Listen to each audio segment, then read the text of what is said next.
Look at yourself right now. Yeah, you, the guy scrolling late at night, wondering why that stunning woman in your office keeps laughing a little too hard at the married guy's jokes, while you, single, stable, and available, get polite smiles and nothing more. Or maybe you're that woman, smart, independent, 33, wondering why you feel this strange pull toward men who already belong to someone else. You tell yourself it's just chemistry. It's not. What you're feeling isn't romance. It's psychology, ancient, instinctive, and brutally honest. So sit tight, because what I'm about to say will make some people uncomfortable. But after this, you'll finally understand why, past 30, women and men start playing a game that has no winners, only lessons. 1. The harsh truth. Being available isn't attractive anymore. Let's start with the single man's delusion, the belief that being available makes him more desirable. It doesn't. It makes him predictable, easy, safe. I had a guy message me last year, 35, solid career, good shape, stable life. He said, "I don't get it. I'm ready for something real, but women my age keep chasing men who are married." And I told him the truth. You look like a product that's been sitting on the shelf too long. You've got all the labels, all the quality, but no one's picking you up because you're always in stock. When something is rare, it feels valuable. When it's always available, people start questioning why. Women over 30 don't consciously think, if he's single, something's wrong. But deep down, that's exactly what they feel. It's not arrogance, it's survival instinct. They've spent years learning the hard way that availability doesn't guarantee quality, and that the men worth keeping are usually already kept. So when they see a married man who seems stable, responsible, and desired by another woman, their instincts whisper, he's pre-approved. Someone else already did the vetting. Someone else decided he's worthy. That's not shallowness.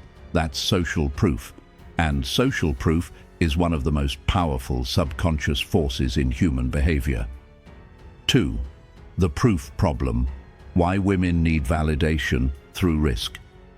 Let's talk about validation, because this, right here, is where most men get it wrong. When a woman is 22, she dreams about the future. When she's 32, she's haunted by the past. At 22, love feels like possibility. At 32, it feels like proof that she still has it, proof that she's still desired, proof that time hasn't made her invisible. And what better proof than making a man, who already belongs to someone else, risk his comfort for her? That validation isn't about him, it's about her reflection in his eyes. It's about the thrill of being chosen despite being the forbidden option. You might judge that, you might call it manipulation, but it's not malicious, it's human. We all crave proof of our worth in someone else's desire. For men, that proof comes from being admired. For women, it often comes from being wanted, even when they shouldn't be. A married man gives that proof effortlessly. His attention feels heavy. It carries weight because he has something to lose. The single man's attention, it's light, cheap. He risks nothing. He offers everything. And when something comes too easy, it rarely feels valuable. 3. The married man advantage. Scarcity, mystery, and the absence of pressure. Now, let's address the elephant in the room. What exactly makes a married man so magnetic to women over 30? It's not his looks, it's not even his status, it's his psychological structure. He's calm, he's settled, he's not desperate, he doesn't chase because he doesn't need to. That relaxed energy reads as confidence, not arrogance. You know why? Because he's not trying to sell himself. And people who don't sell themselves often seem like they're in demand. For women over 30, that calmness is intoxicating. They've dealt with men who made promises they couldn't keep, men who crumbled under pressure, men who wanted too much, too soon. A married man can't pressure her. He can't propose. He can't demand a future. He only offers now.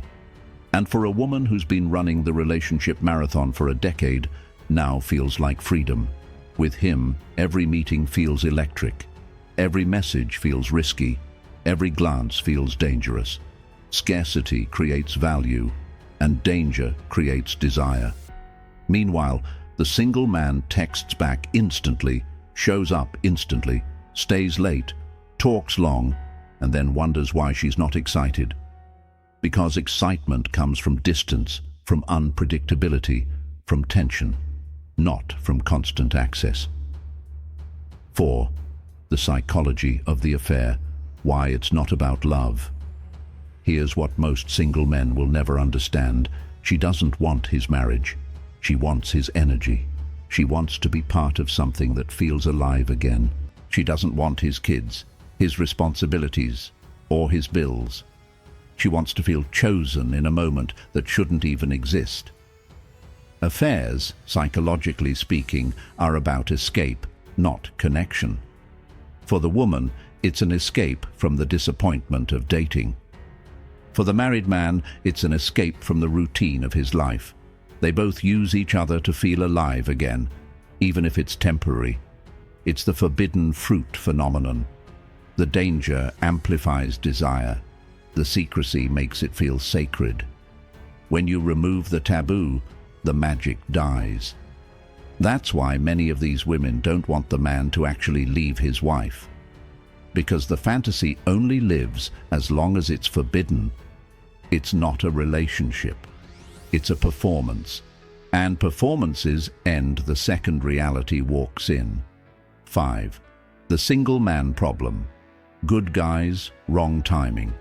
Now let's turn the mirror towards single men over 30, the so-called nice guys. You spent your 20s grinding, building your career, your body, your finances, thinking, once I have it all together, women will notice. But by the time you're finally stable, the game has changed. You show up with sincerity, stability, and plans. She shows up tired of sincerity, bored of stability, and allergic to plans. You think being emotionally available makes you high value. But to her, it reads like another man trying to lock her down again, another future she's not sure she wants. You text good morning, ask about her day, talk about commitment. Meanwhile, she's drawn to the guy who barely replies, who's busy, who's not looking for anything serious. Why? Because mystery triggers curiosity, and curiosity fuels attraction. You've removed all the mystery. You gave her the whole book before she even decided to buy it. It's not your fault. You were told to be kind, open, honest, and you should be. But don't confuse honesty with availability. And don't confuse interest with investment. Because when a woman feels your life revolves around her, she stops spinning around you. 6. The Stoic lens. What this teaches us about desire and fear. Now here's where Stoicism enters the picture. At its core, Stoicism is about understanding control, what's yours and what's not.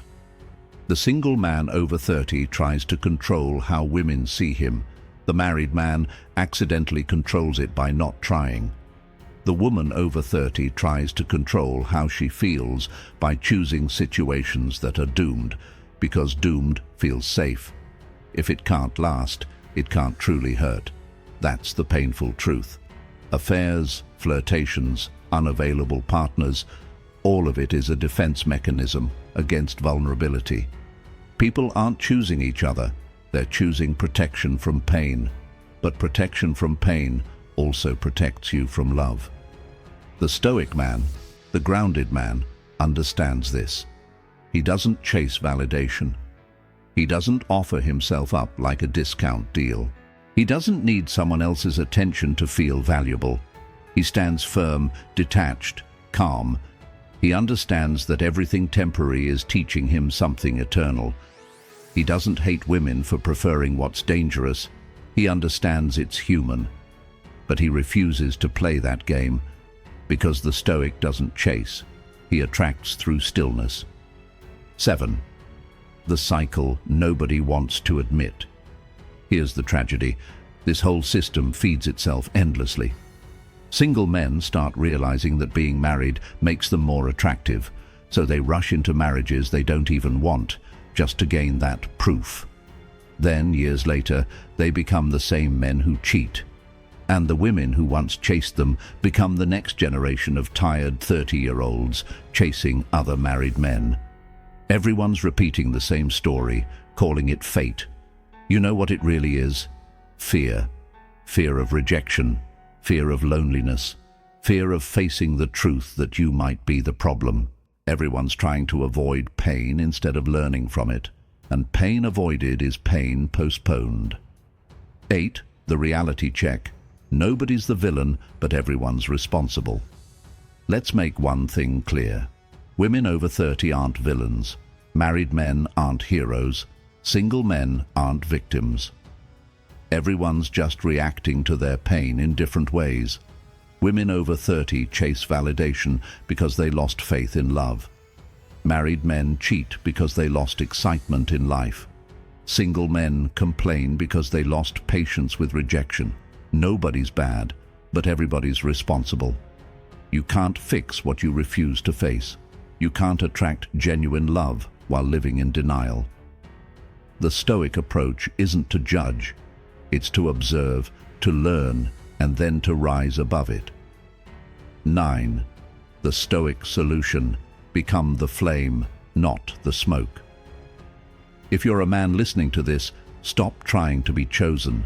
Start choosing. Stop seeking validation from women who crave chaos. Stop being the emotional rebound for someone else's boredom. Stop confusing availability with worth. Instead, become the man who doesn't need attention to feel alive.